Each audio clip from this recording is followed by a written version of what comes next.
Who do you think the best legend is in all of Apex Legends? Who stands above all the rest? In this video, I rank all 10 legends and give you guys my tier list. Let's hop right into it.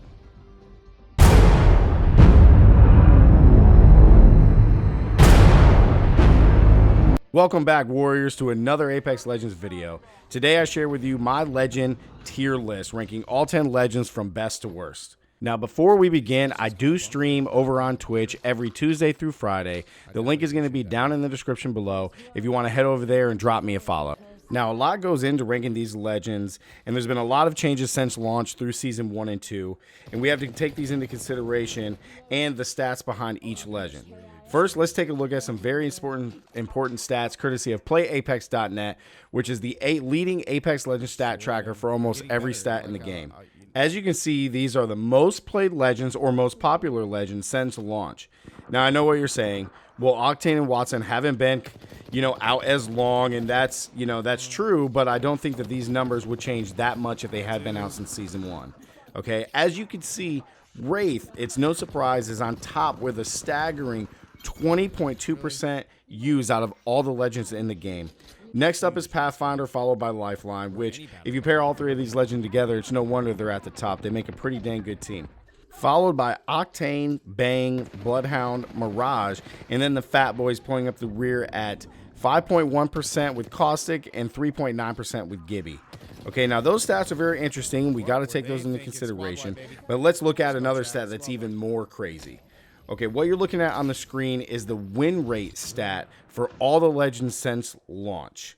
Okay, and what this means is that these are the champions that have been used the most that are crowned champions in the game. So these are the legends that are used when you get that champion. Hey, you won the game. These are the champions that are used the most, okay? And no surprise, with the smallest hitbox in the game, of course, it's still Wraith. So not only does she top most popularity, she's among the champions that win the most. Okay, followed up again by Pathfinder and Lifeline. Top three in each category in the same order. Now here's where the rest of the lineup stays almost the same, but it changes just a little bit. Instead of Octane, we switch Bang and Octane around, but Bloodhound and Mirage stay in the same spot, and then Gibby and Caustic get flipped around, which is kind of surprising. I would figure that Caustic would have a little bit higher win rate than Gibby. But now our last and final factor that we're going to put in the pool of information are the legend buffs and nerfs that happened throughout Season 1 and Season 2. Now, we're not going to mention them all. We're only going to mention the ones that are most impactful. So the ones that we're going to talk about is Lifeline's drone. So when it is inside the gas, it only ticks twice and then it blows up. So that's not good. That kind of, devalues the health drone, because there were times when you had to run across the map and that would help you heal just to get back into the zone. So that's a big bummer. Bloodhound's tactical buff, which actually makes it worth using now. Before, I thought it was a complete waste, but now it does a little bit more with being able to see through walls and buildings, and the range is a little bit more, so it makes it a little bit better, but still not the best. The increased damage to Pathfinder, which is unfortunate because without it, Pathfinder would be absolutely broken.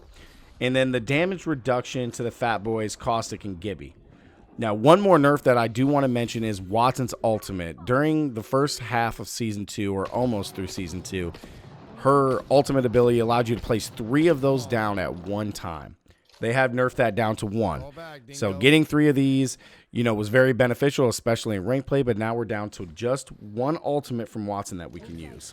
Now, let's get down to what you guys have all been waiting for and what you're here for. My tier list ranking all 10 legends from best to worst in Apex Legends. Okay, as you can see on the screen, to start off, we have the S tier, which is Wraith and Pathfinder, and no surprise. Okay, these are probably the 2 best legends in the game. Now for the A tier, I have Lifeline and Bangalore. I always say Bangalore. I don't know why, but I always say Bangalore. It's Bangalore. Now, I did originally have Lifeline in the S tier, but the reason she makes A tier is because of when you're in the zone, the health drone factor is just, it's a real bummer. There's no other way to put it. That was such a key thing when you were in the zone or trying to get back into the zone, or you needed to stay in the zone and heal up to make a play on a team. It's just unfortunate that the heal drone only takes 2 ticks and then gets destroyed by the gas.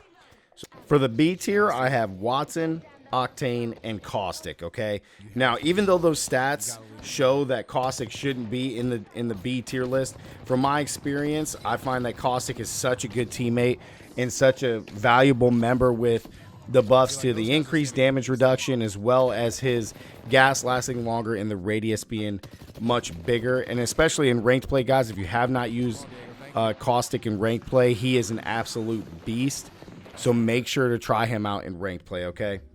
For the C tier, guys, I have Bloodhound and Mirage. Now, even with Mirage's buff to his ultimate where he can go completely invisible, it's still not enough to make him any higher than C tier. His tactical and passive don't do anything for the team. Individually, maybe for solos, he would be ranked higher on this list if this was for solos. But his abilities just don't do anything for the team, so he's a C tier. He almost made D tier. In Bloodhound, even though with that small buff to the tactical, Bloodhound still makes the C tier. You know, and with that said, Bloodhound does have one of the best ultimates in the game, in my opinion.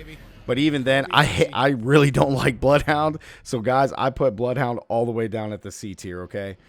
And now for the D tier, as you guys have, you know, by process of elimination, we do have Gibby or Gibraltar. Even with the damage reduction, just like Caustic, it just wasn't enough to put Gibby any higher. The arm shield is okay. The passive is all right. The ultimate is absolutely amazing. But Gibby's hitbox is the reason that Gibby is down at the D tier, okay? The hitbox is just too big. You couldn't miss this unless you have some of the worst aim in the game. Whenever I see a team and I see a Gibby, it's the first one to go, the first one I'm shooting at. So for that, Gibby makes the D tier, okay? So guys, this is my Apex Legends tier list. Let me know down in the comments if you like your comments. If you do like my list, agree with it, disagree with it. Let me know what tops your Apex Legends tier list, or who you like to use the most. Also, guys, just a reminder, I do stream over on Twitch every Tuesday through Friday. So if you want to go over there, the link is down in the description. Want to come check out some live Apex Legends gameplay? Drop me a follow over there. It'd be much appreciated. Now, if you've enjoyed this video, make sure to drop a like on it, guys, as it does help me out. It lets me know you guys like this content and want to see more of it. Also, if you're new to the channel, hit that subscribe button and turn on notifications so you guys don't miss out on future Apex Legends videos. And as always, guys, stay gaming. For me, Warlug, I'm out. Peace.